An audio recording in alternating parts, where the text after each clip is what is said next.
you're looking behind you to get these signals. No, but I'm sorry. speakers.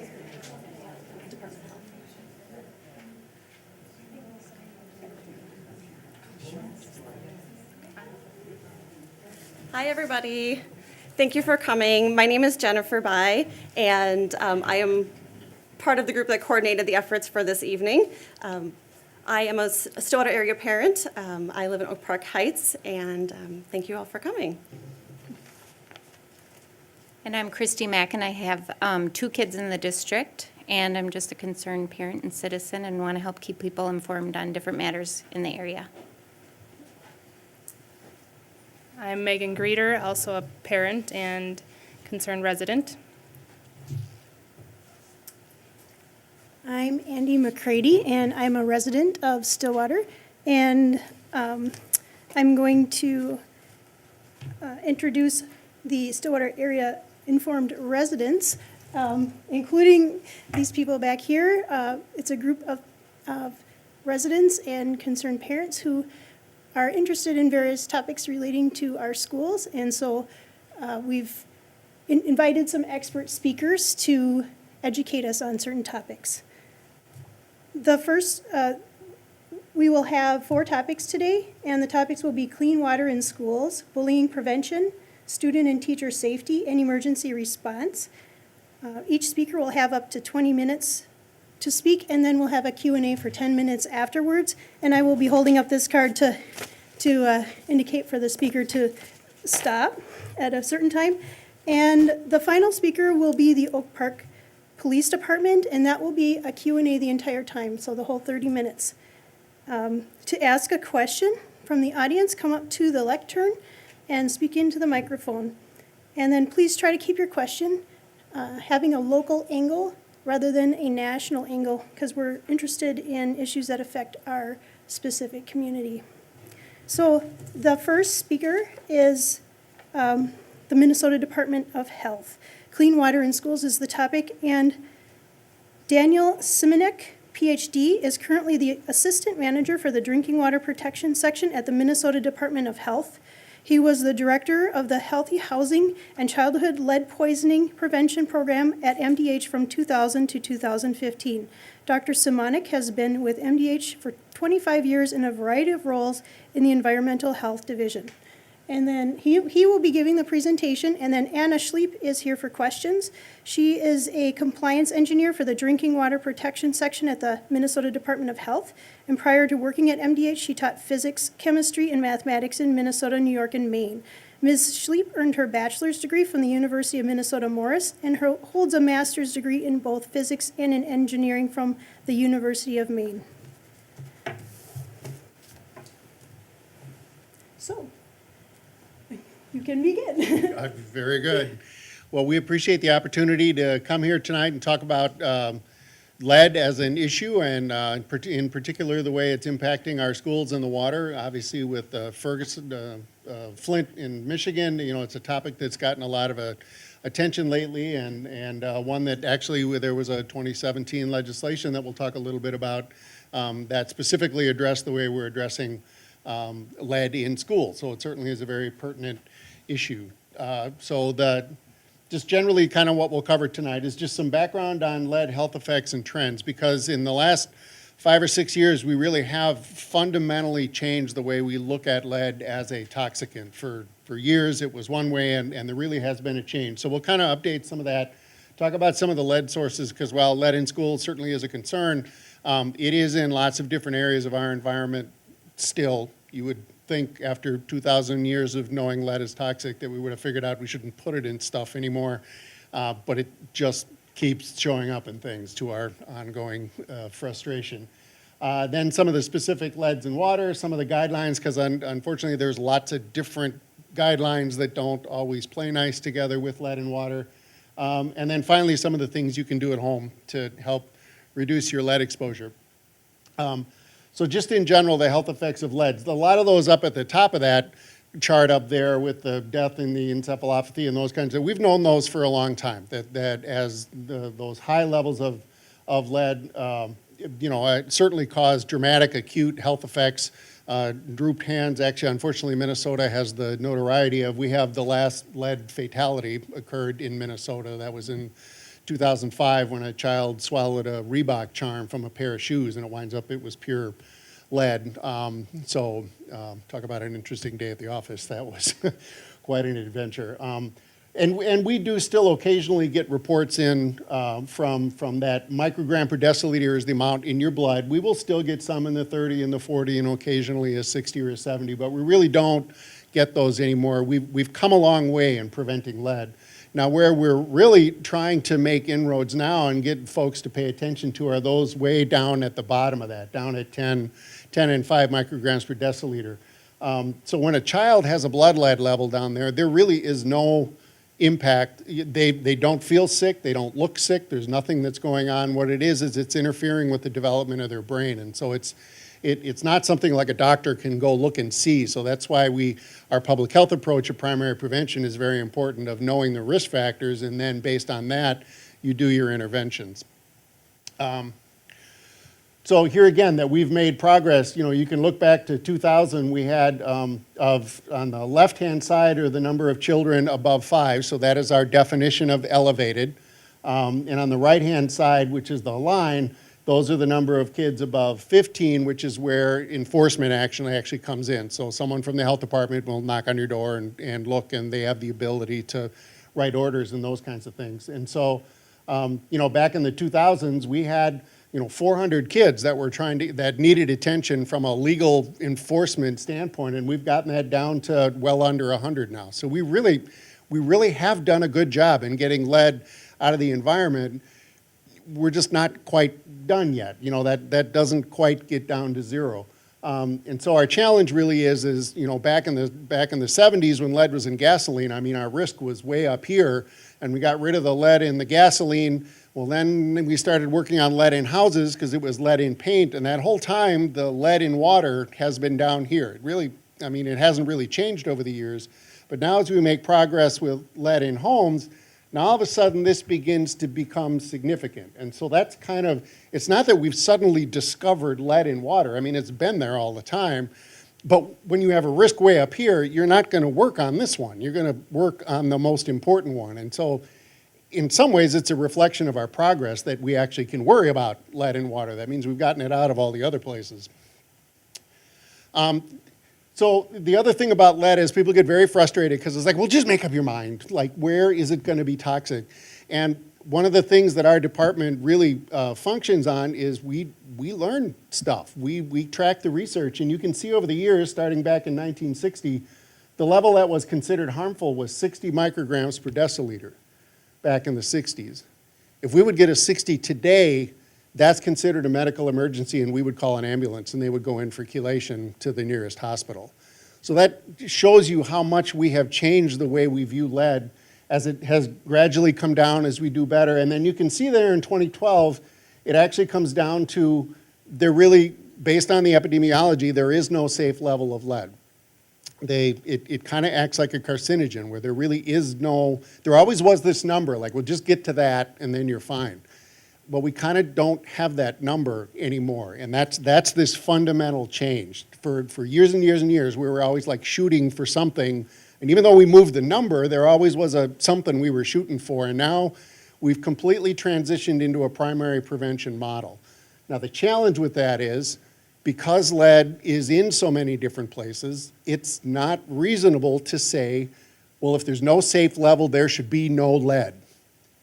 I get it, where that comes from, and there's real appeal to saying that, but it's just not practical because it's in so many things. So we have to, unless we had like infinite resources, which I'll go, talk to Governor Dayton about that. I'm sure he'll be happy to give us infinite, and schools are the same thing. They don't have infinite amounts of money, so you have to make sure the money that you have, you apply to the highest risk to get the most benefit out of it, recognizing that you can't do everything, even though you want to.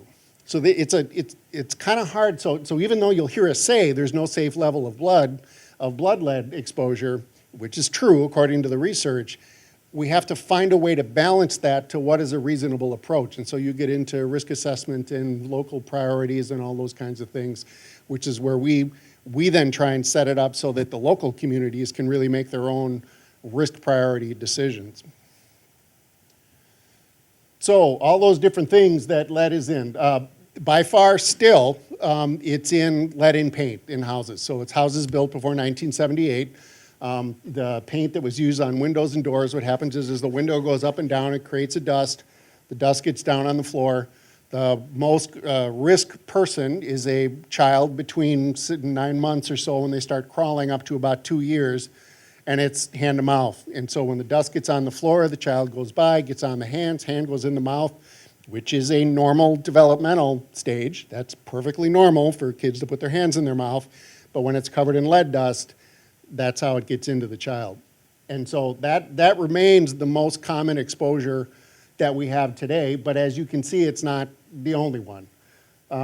We still get some coming in from outside the U.S., you know, this Reebok Charm and some other events. The pots there are bean pots in Hispanic communities that they bake great beans, and they make great beans, except that glaze has lead in it, which is just not good. And like a note on the paint, the reason they put the lead in the paint in the first place is because it makes really good paint. I mean, it sticks and it's bright and it cleans and it's great paint. It just has this neurotoxin in it. So and then, you know, all these other objects. So unfortunately, it still is in lots of places, and that really is our challenge.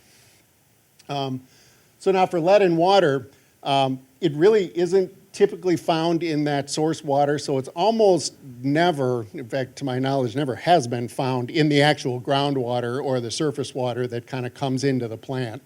And then they process it and it gets sent out in the distribution system. And so where it really comes from is those plumbing, what they call premise plumbing, which is the plumbing that's kind of inside the house. When the water sits, then that allows the lead to get into the water. And then when you turn on the tap, then the lead comes out. Now, if the lead runs and the water keeps going, then the lead doesn't have a chance, because lead isn't real soluble. I mean, it's a metal. It's not, you know, like some other chemicals where it just is soluble right away. The water has to kind of stand still. So that corrosion that you can see, this is where Flint got in trouble, because when they changed their water, the chemistry changed, and when the chemistry changed, it began corroding away. You can see actually that gunk on the inside of the pipe. As I'm learning about water systems, when I first looked at that, I'm like, ew, get rid of that. And in fact, no, that's the safety layer that goes in from the orthophosphates. I know it looks kind of creepy, but really that helps protect the exposure to that pipe right there. And when you erode that away, then you get into the potential lead that's in that pipe. So we really get down to that factor of it depends on how long the water sits there. So it's not like other water contaminants where we can sample for it, and if it's there, it's there. You know, I probably shouldn't say PFCs out here, but you know, that's either there or it isn't. And if we sample and we find it, we know it's going to be there. Lead, you could go there one day and it would be real high, and you would sample the next day, and because you ran all the water, you would get non-detect at the very same place. And so it's a real challenge to kind of nail that down. So some of these sources of lead in home plumbing, you know, some of the copper pipe has lead solder. So, you know, where you connect the piping and you put the solder in there. Now, the newer stuff has lead out of it, but there still is, you know, that was one of the sources. These faucets, again, you know, why it still gets used, and we spend lots of time working with manufacturers and checking, but it still, you know, still comes in. You can see the pipes and the lead goosenecks and those kinds of things in the water system. This lead service line that you may have heard a lot about, that actually is the line that takes it from the main out in the street and takes it into your house. So that's called the service line. And in a lot of older homes, that can actually be made out of lead. It's easy to mold. It was cheap to come by. You know, it was an inexpensive solution. Again, it's just made out of a neurotoxin, so that just is not. And the problem with that is infrequently what'll happen is the city will own to the sidewalk and the homeowner will own the rest of it. So when we say, well, let's replace it, well, what's it? Are you gonna replace the city part? Are you gonna do the homeowner? Well, now you're on private property. Well, who's gonna pay for that? Because that's private property. And if you only do half of it, remember that corrosion stuff, if you bang on that pipe, you knock all that loose and then here comes your lead. So it's very intuitive to say, well, let's just take out all the lead service lines. Unfortunately, like most things in the environmental sciences, it's not quite that simple. So as far as lead in schools, one of our challenges is we're the Minnesota Department of Health, so we're the statewide health agency. And when we start to talk about schools, you can see there's all the districts. So I defy you to come up with one statement on anything that applies to every one of those little colored circles. I mean, it's not that we don't want to come up with guidance that fits. There just isn't. The schools are new and they're old, and they're big and they're small, and they're used 2 days a week and 7 days a week, and they were built in 2014 and built in 1930, and some were kept up really good and some, had maintenance challenges. There's just too many variables to come out and for the health department to say, do this and it will work. So the way we structure our guidance really kind of presents a range of opportunities that the local school district can then pick and implement that'll be most effective for their building. Because really, as we work with schools, they are just as concerned about, that those are their students too. They want to protect those students. They want to do the right thing and make sure that they can do it. It's just that, they have a lot of other challenges too. So lots of different schools. Now, here's the regulations, and I'm not going to go through them in detail, but just to see, some go back into the 90s, some even go back into the 80s. And let me tell you, in 1988, the mean population blood lead level, 88% of the people in the country had a blood lead above 10 micrograms per deciliter, which is defined as elevated today.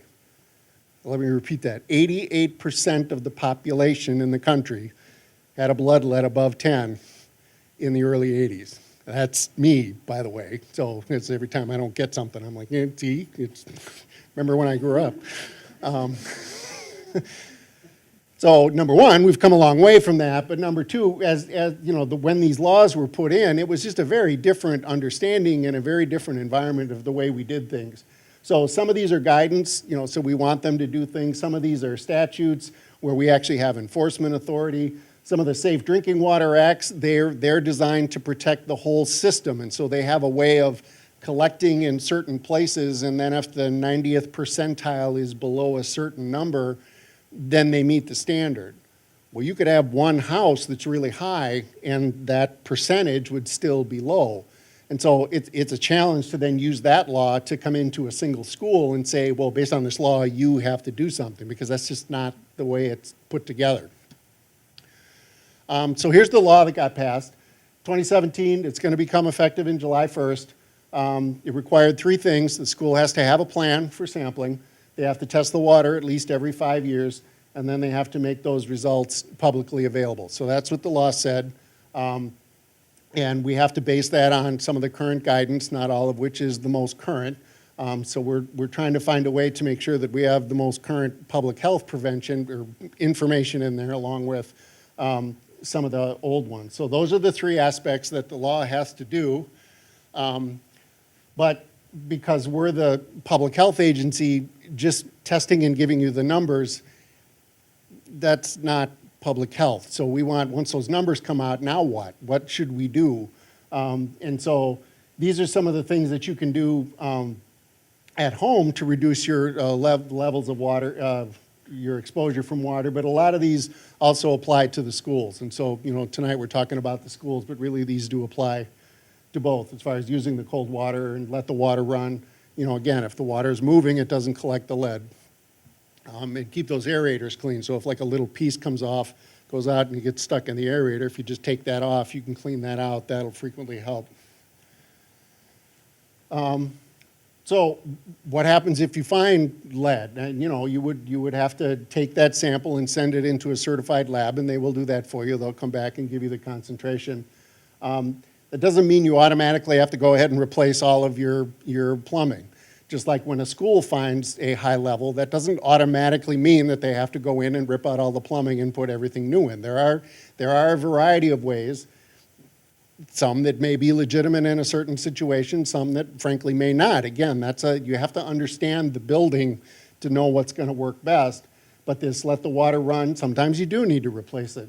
Some of the filters or these other big treatments. So there are a range of things. We do have things that will help take out lead or reduce your exposure to lead. The challenge is coming up with that best approach for your specific situation. So these are just some simple things you can do. We're the public health agency, wash your hands, imagine that. It's all these big medical studies we do, and if we could just get people to wash their hands, we would make huge progress on this. And if you are in one of those high-risk things as far as washing the toys, and, if you happen to be working at a job that has it, and, careful with the clothes. And you can see our website on the bottom there. If you just Google Minnesota Department of Health lead, you'll get to our website, and there's lots of background and fact sheets and recommendations and how-tos on there. So these are just kind of more of the same, as you can imagine with the carpets, if you have a hardwood floor and that dust falls down there, you can kind of clean that up a little more effectively, but that gets down in the carpet, that becomes very difficult. And then if you take a vacuum cleaner and you're like, well, I'll clean it up with a vacuum cleaner, well, now basically my friends in Healthy Homes say that vacuum cleaners are just perfect aerosolization. So now you've just taken it and put it as a fine dust on everything in the house. So a lot of these are just common sense, to clean things, wash things, those kinds of things. Continuing that, eating healthy foods. Unfortunately with lead, because the way it works is it interferes with the development of your brain. So when you're 1 and 2 and even 5 and actually all the way up to 18 years old, your brain is still developing. And the way it does that is the different neurons create connections, and if they work, they keep them, and if it doesn't function, then they go back and they try others. So there's this ongoing connection, and that's how your brain develops. The lead gets in the way of doing that, so you get less connections. So a healthy brain has lots of connections. A less healthy brain has fewer connections. Because the lead gets in the way of making those connections, it interferes with the development of your brain. And unfortunately, you only get the one. You don't get to swap it out later. So that it is a permanent effect, it is lifelong, but by doing things like having a stimulating environment, having fresh food, these are good parenting recommendations anyway, but they become even more important when you're in a lead situation because that helps stimulate that brain development. And I've got a minute left. Oh, look at that, there's the last slide. So there's our vision, as to what we're shooting for. We will never be able to get that absolutely everyone everywhere, but frankly, that is the goal that we're shooting for as the department. Take that. So with that, 10 minutes of questions. We'll start. That's up to them. You had a picture of a split shot used in fishing. Yes. If a child picked that up and swallowed it, Yes. will they pass that, or will they Usually. absorb some of that lead? They will absorb some of it. You'll get a real spike in the blood lead, and then as they pass it, with a fish sinker like that, that's small enough that generally will go all the way through. Actually, the problem with the Reebok charm is it was just big enough that it got stuck, and then it couldn't pass, and it was flu season, so the kid came in sick, and they thought it was the flu. So there were lots of situations with that. But yeah, with a lead sinker, what you would get if you monitored their blood lead, it would be low, low, low, and when he swallowed it, it would go up to here, and as soon as he passed it, it would slowly come down over the course of about 6 months or so. Yeah. So that's not good, but that's better than a long-term high exposure.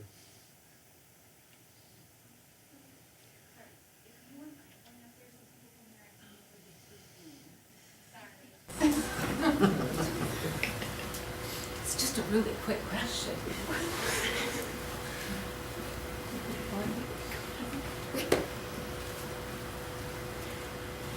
Yes, I just have a really quick question. Is there any regulations or laws surrounding imports of children's toys with lead? Yes. In fact, Senator Klobuchar, right after this Reebok incident, passed a law that prohibits the importing of, things that contain lead and the way they're manufactured, and they did pass that law. The challenge is, picture one of those container ships. How are you going to look at every single one of those things? I understand that fidget spinners are a big risk. Well, it winds up in the weirdest places. Yeah. So the law's on the books. The challenge is, how do you actually, it sounds good. Yes, you should prevent it. Well, yeah. Well, North Carolina passed a law against sea rise too. It's like, well, good luck with that. I actually have a question. Is there a calculation or a rule of thumb of how long to run the water? That was one of your suggestions with idle water. So how long to run the water depends on, so if you're in a home, it depends on do you have a lead service line? So then you want to let the water run until you get water that's from the main. So you may be running it anywhere from 30 seconds to a minute. You can also use sort of the, let it run till it's cold, plus an additional 30 seconds to get past any lead service line. So those are all some sort of guidances. If you can, the best way to do it is to let it run, test it, see if letting it run worked, and if you've let it run long enough. And usually 30 seconds for most houses without a lead service line is more than enough to get down to non-detect for lead. And then, applying that to then a commercial building or a school, for example, the length of the lines is obviously longer for supply, so a longer run time would be necessary? Right. So for a school, they have sort of a different procedure that they might be using if they're, so sometimes they may have an issue with only one tap, so maybe just that tap would need to be flushed. Sometimes a school will have a more widespread issue, so they might be doing flushing throughout the school building. So then they would start flushing with the tap that's closest to the main and then flush further out. And usually that could be anywhere from 2 to 10 minutes. And sort of the best way to know, again, would be to do a test afterwards, just to make sure that the flushing is an appropriate response. Yep.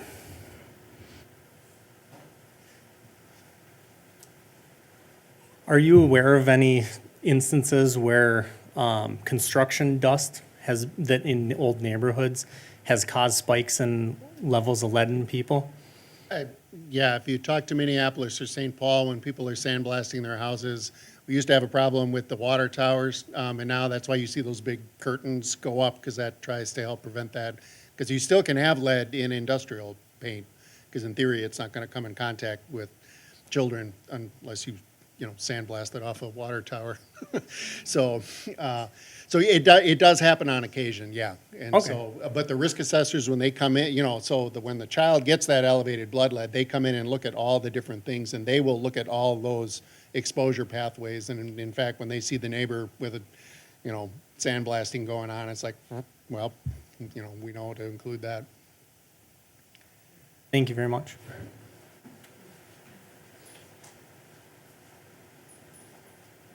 Oh, this is fun, you guys. I'm in water now, and I was in lead for like 10 years. I haven't answered lead questions. So fun. I have a couple questions. And so I know you posted the statute that was passed. Right. And maybe you covered it and I just missed it, but is there a mandate on the frequency that public buildings have to test? I saw something about having a plan, but let's say, if one plan is, we'll test it every 10 years and another one says we'll test every 20. That counts? That's fine? The law says every 5 years. Okay. That's as infrequent as that would be, so it would be at least every 5 years, and that's part of the reason after that required part, we kind of added the public health part, which if you have lead, we're strongly suggesting that you need to keep testing until you understand the problem and do something about it, so. And that's just for schools? Well, the law just applies to schools, yeah. So any other, like, government building or public facility? One step at a time. Sure. Okay. My other question is, you mentioned that people could send in samples, and so, I mean, I have an idea about that, but I thought maybe it would be helpful if you could tell people, like, what that process would be like for their homes. Well, do you want to? So you would look up a lab that's in your area. So if you are looking at the Department of Health website, you can do a search for an accredited lab in Minnesota. And so you'd contact the lab of your choice, and then you would request a sample kit from them. And they will send you the sample bottle and instructions on how to sample. And it may depend on what you're looking for in a lead test. Sometimes you might use the 1 liter size bottle that a water system might use when they're looking for compliance in their system, especially if you have a lead service line. If you are thinking that lead is coming from a specific fixture, you might use a smaller 250 milliliter size bottle, like what we suggest a school use. And that's when you're looking at lead from a fixture, a source that's close to where you'd be drinking the water. So you would contact the lab, they'll send you the sample kit, you would collect the sample and send it back to the lab, and they'll send you the results. Okay. And is there a cost associated with that? Sorry. Yep, so every lab, the cost could be different, so you can shop around to try and find the one that works for you. And usually the cost might be between $20 and $50, depending on all the specific analyses you request. Per sample? Per sample, yep. Thanks. For comparison, a PFC sample costs us $1,500 per, so.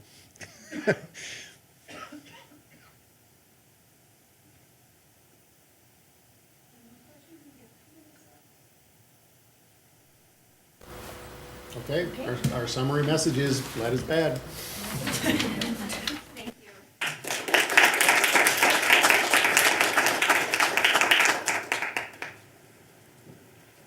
Thank you, Daniel and Anna. Our next topic is bullying prevention. Sadie Cunningham from Canvas Health will speak about bullying. Her position with Canvas Health's Abuse Response Services is as a sexual violence advocate. She is currently pursuing her master's degree in social work. After graduating from Minnesota State University, Mankato, she worked in a domestic violence shelter providing services to women and children, and also while working for Canvas Health ARS nights and weekends. Her true passion is in prevention, education, and advocating for social justice. Thank you. Good evening, everyone. So my name is Sadie Cunningham, and I work for Canvas Health. My topic to address tonight is bullying prevention. So as I said, I work for Canvas Health. As you may or may not know, Canvas Health has a large variety of programs, mostly consisting of mental health and chemical health programming. I work specifically out of the Abuse Response Service program. And so that is a sexual violence program serving all of Washington County. We are the only sexual violence agency within the county available. So we offer a variety of services through this program. We operate a 24-hour crisis line for victim survivors of sexual violence or dating violence. We offer an adult support group. We offer counseling services, medical and legal advocacy. We also do community education. I spend a lot of my time doing community education. So like I'm doing today, whether it's addressing the public or certain organizations. I also spend a lot of time in Washington County schools doing education, mostly consisting of topics related to sexual violence, consent, healthy relationships, sex trafficking, and sexting. And then we also do school-based services, so offering one-to-one support for victim survivors who self-identify within the school system. So feel free to ask any questions related to our program towards the end. Okay, so when we talk about bullying, most of us probably have a good idea of what that means. Our textbook definition would be unwanted and aggressive behavior, words or actions that are directed towards another person. And typically this is including a real or perceived imbalance of power. And I'll talk a little bit more about what that looks like. And also we know that this behavior is typically not one instance. It's something that is often repeated. or is happening on more than one occasion. So when discussing the imbalance of power, when it comes to bullying or really any type of violence, again, this could be real or perceived, where the person being bullied is perceived to have less power or control than the person bullying. And so there are different factors that can lead to people believing that they have more power over another person, or whether that's real or perceived. So that could be physical size or strength. If somebody feels that they are stronger, better, faster, that may resort to them feeling more inclined to bully another person. If they're more popular, they have access to embarrassing information. This is something that we see a lot more common with youth, especially older youth, whether that's an opportunity to spread a rumor with embarrassing information about someone or to share a photo that's embarrassing of someone. That opportunity is being seen a lot more when it comes to bullying within older youth.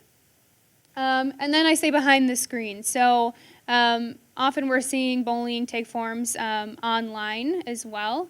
And so being behind the screen is giving youth a sense of security.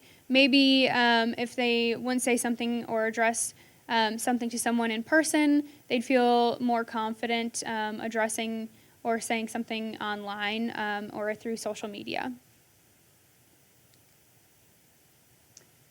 So there's a very fine line when it comes to bullying and harassment, and whether different behaviors could be considered just general bullying, or when they come more common, they correlate with the law and harassment. So we identify harassment as unwelcome behavior as well, just like bullying, but typically this is based on a protected class. So of the few listed here, it could also include gender or sexual orientation, different protected classes that often experience or are at higher risk for experiencing bullying. In order to be considered harassment, it must be behavior that is severe, pervasive, or persistent. So it's something that is happening on a consistent basis. It's not typically one instance, and it's something that has to create a hostile environment. So whether that's a child not feeling comfortable taking the bus to school because that environment is often hostile or uncomfortable for them, or they don't feel comfortable accessing different areas of the school because they experience bullying in those certain areas, spending time in the cafeteria at lunch. This could take a variety of different forms. But again, it's that fine line between addressing behavior that's either bullying or could be considered harassment. So like I said before, cyberbullying is something that we're seeing more and more common. Typically, this is something that could be considered bullying, but it happens online, through social media, through texting. It's something that spreads a lot faster than face-to-face interactions. So more people have access to, if it's an embarrassing photo or embarrassing information, or hate speech. This can take a lot of different forms, and there's typically a wider audience, right? So maybe somebody might not hear this rumor at school, but they hear it online, and then it's spread beyond that. And it's not something that stops at school, right?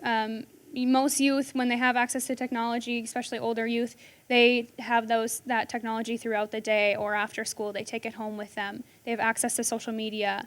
So it's something that creates more of a hostile situation when it's following them home. You may not be able to read these specific examples, but again, there are different forms of cyberbullying. So whether that's sending mean texts, posting fight videos, threatening or harassing comments, creating fake profiles to bully or intimidate other people, to make threats.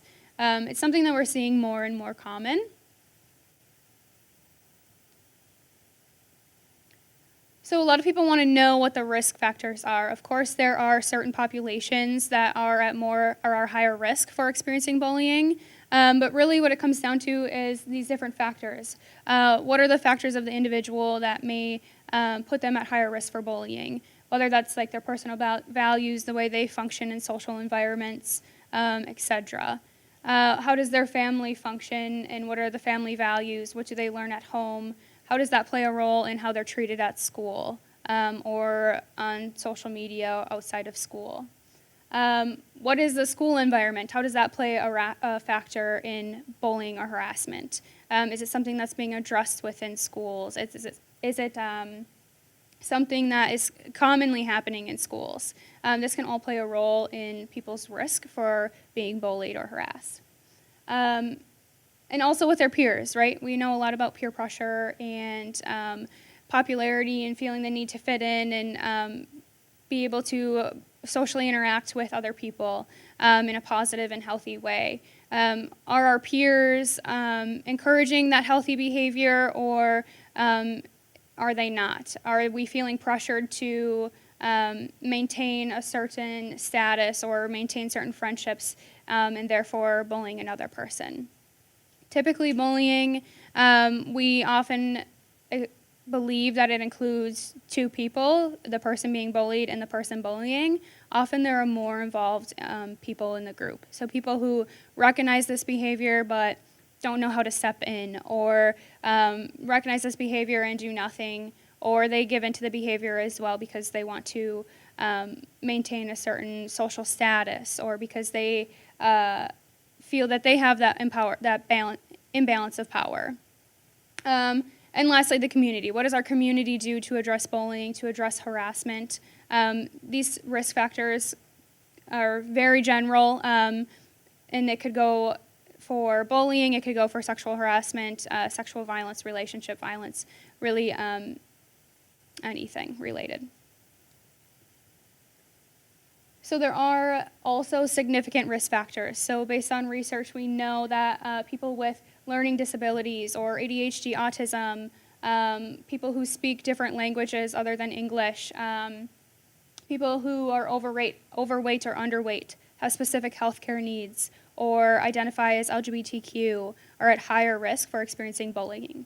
And so these marginalized populations often, of course, are at higher risk for bullying, but also for more hostile or intimidating behavior that could also be considered harassment by law. So what is the impact of all of this? What is the impact of bullying on a person? What is the impact of harassment?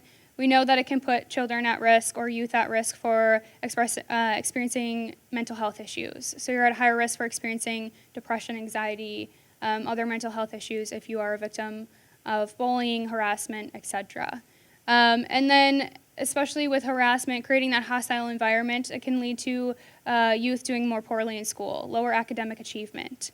If they're not feeling safe in their school environment, how are they supposed to succeed in that environment? So it raises a lot of different questions about the prevention piece. And some of these, the impact of bullying we know is rather self-explanatory, right? Feeling low self-esteem, different insecurities, rejection, exclusion as a result of bullying. Often this can lead to internalizing problems, which often also unfortunately invite bullying, right? If somebody is lacking that perceived power or control, and it's very obvious to another student, that also makes them a target for harassment or bullying.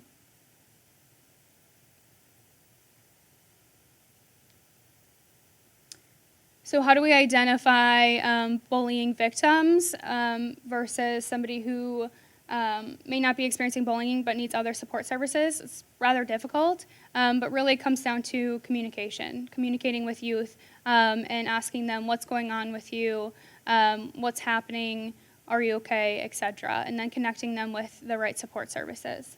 We know that typically, if it's creating a hostile environment because of bullying or harassment, youth are going to do more poorly in school, right? They're not going to feel comfortable in different school environments, riding the bus to school. They may resort to unhealthy coping mechanisms with experiencing with alcohol or drugs or vaping. Maybe if it's something that's related to cyberbullying, they're withdrawing from their device a little bit. They're limiting their use of technology, which would probably be a really big red flag in this day and age. Maybe they bring weapons to school, etc. Withdrawing from family and friends. So often the media talks a lot about bullying when we see storylines of youth and suicide. Of course, bullying, putting people who experience bullying are put at risk for mental health issues. Persistent bullying can lead to socio-emotional issues, but the vast majority of young people who are bullied do not become suicidal. The media often portrays that differently, so often they're saying, specifically if youth do die by suicide, it's because of bullying specifically. Although that can happen, of course, most people who die by suicide have multiple risk factors. There's more than one thing going on. It's not solely bullying. The CDC has done some great research on this. I encourage you all to check out that information. There are some handouts here as well for you to check out. And then again, those marginalized populations. So youth who identify as LGBTQ are at higher risk for suicide even when bullying is not a factor. So that's something to be aware of as well, especially when a lot of our perceptions do come from the media and those messages that we receive in that form. Okay, so we'll switch gears a little bit to prevention. What can we do to prevent bullying? When it comes to cyberbullying, set expectations for the behavior. So when youth are receiving a device, when they're going to have access to social media, encourage privacy settings. Discuss why privacy settings are beneficial. Take the time to really educate yourselves on the social media and the different things that people are using or youth are using devices for. Ask them to verify their accounts of the people that they are accepting as friends. I always say that if somebody cannot approach another person face-to-face, or they cannot ask them through text message, hey, is this your account? You shouldn't have them on social media. Reporting is always an option through social media. Whether it's hate speech or threats, whatever is being done on social media, you can report that. You can report that through the social media app. You can encourage reporting to a trusted adult. Do not respond or retaliate. Often that can just escalate behavior. If we engage in retaliation or responding to harassment or threats or bullying online, typically the person who is bullying will take advantage of that and the behavior will escalate. So we really want to avoid that retaliation. Save the evidence, right? So we know so often on devices, different apps will advertise that things disappear forever. That's not necessarily the case, right? The internet is a very deep web of a lot of information. So save that information, save the evidence, or encourage youth to save the evidence so that they can tell somebody or report it. Monitor their behavior and encourage them to seek support, right, or to tell somebody. Setting consequences for behavior, modeling good behavior is really important, right? If we know about the apps that we're using, we know how to model that behavior, we're just going to be setting an example for our youth. If we're disengaged from that aspect of their lives, then we're not going to really know what's going on or act as adults that may have an interest in what's going on through social media.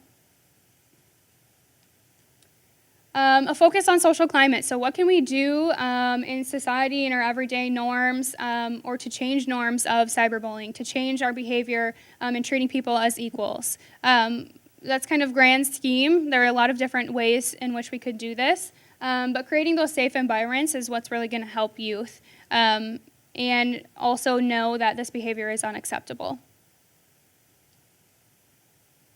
conduct bullying assessments. So stopbullying.gov has some really great toolkits to help conduct bullying assessments, to conduct a survey and see, what types of bullying are more frequently observed. Where is this happening? Is there significant resources available on specific topics? This is really comprehensive approach, but having an assessment done can raise awareness and also create a baseline of knowledge so people understand that this is something that is happening at this rate, and what have our prevention efforts done in some time. Coordination of prevention efforts. So again, this is not just a one-person job, right? What can we do to involve others? What can we do as a multidisciplinary team, utilizing more than one resource? There are a lot of different agencies, a lot of different people with different expertise. What can we do to engage all of them in this effort? And also encourage teachers and people who work with youth frequently to be able to recognize bullying and how to address and train them on how to address it on the spot. And when you do address it, what are the consequences going to be? What does school policy say in regards to bullying, in regards to harassment? How are we going to handle those consequences at home? Following through with that and offering support services for either the person being bullied or the person who is bullying, if that is something that they may need. So again, this just reiterates the importance of an integrated prevention effort, right? So seeking people from different areas of expertise. So one example of that could be the safety committee. You have somebody who is from administration, a teacher, a bus driver. Having diverse perspectives is going to be really important. And lastly, educate, right? We want to talk to our youth about bullying. We want to talk to them about how we treat other people. Treat people how you want to be treated. What does that look like? What are some examples of that?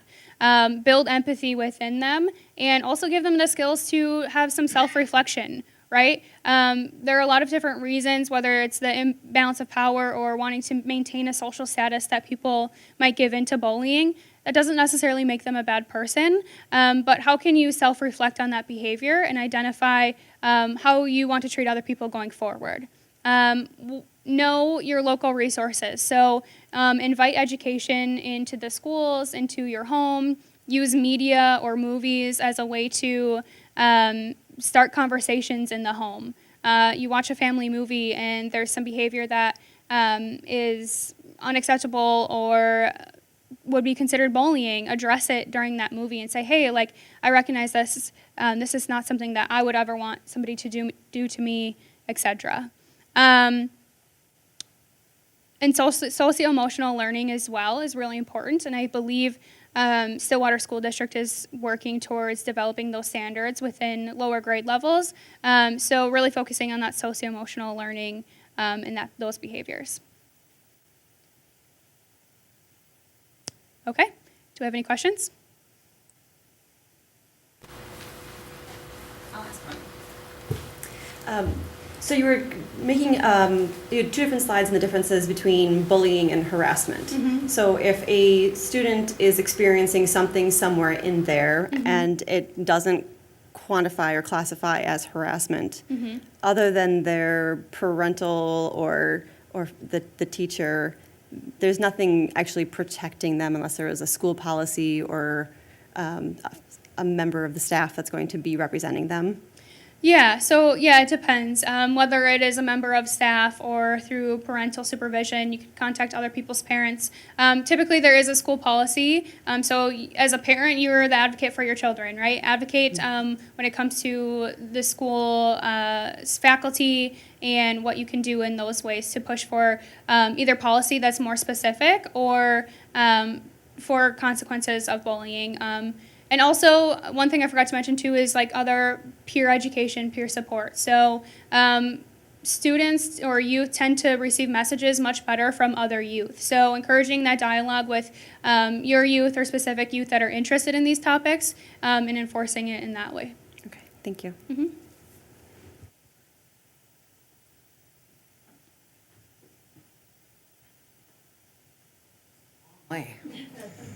Okay, so on one of your slides, you had the thing about with cyberbullying, don't respond or Yep. do it online. Yep.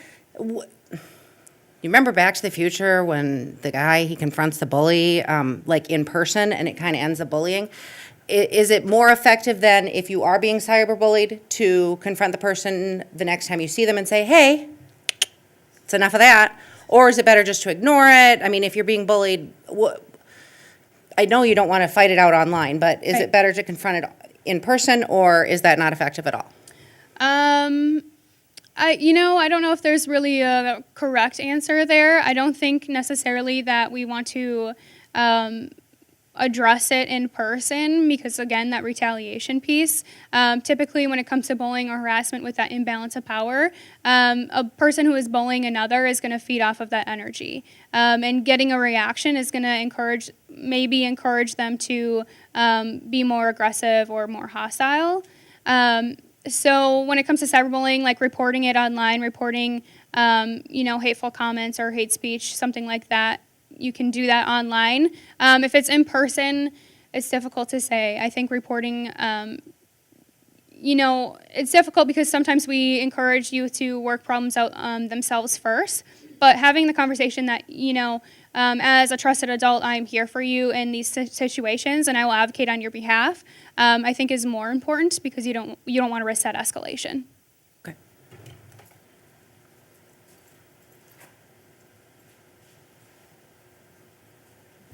I'm going to piggyback off that. Are the software companies and app developers going to be held accountable or be needing to abide by any standards to respond to reports when somebody does report, like, for example, Facebook, a hateful post, and you have the option of, like, reporting that post? Are there actually any regulations on what they need to do to respond or how to act to that? I'm not aware of any specific regulations. They all have their own policies and related to what they allow, what content they allow, and what they don't. Typically, they're pretty comprehensive on not allowing like hate speech and threats made. But again, they're not going to be monitoring for those.